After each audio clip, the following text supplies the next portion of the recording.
की ऑब्जर्वेशन दे दी है। फौजी अदालतों से मुतालिक केस में 22 जून को मैंने नोट लिखा था। जस्टिस मंसूर अली शाह ने रिमार्क्स दिए।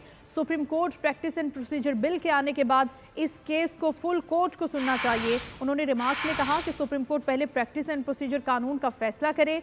आज भी चीफ जस्टिस ऑफ पाकिस्तान से दरखास्त करता हूं कि नैब तरमीम केस फुल कोर्ट ही सुने। अभी तक supreme court practice and procedure कानून का फैसला नहीं हुआ। अगर supreme court practice and procedure act का फैसला हो जाता है तो फिर मामला मुख्तलिफ होता। उन्होंने कहा दौरान समाअत चेयरमैन पीटीआई के वकील ख्वाजा हारिस खराबी सेहत के बाइस अदालत में पेश ना हो सके और ख्वाजा हारिस की जानिब से वकील डॉक्टर यासिर रमान अदालत में पेश हुए। आज ख्वाजा हारिस साहब की अदम हाजिरी की वजह से माजरत खां हैं। डॉक्टर यासिर की जानिब से ये भी अदालत के सामने कहा गया। चीफ जस्टिस ने रिमार्क्स दिए कि बेंच में इख्तलाफ राय हो तो अक्सरियत का फैसला ही अदालती हुक्म होता है।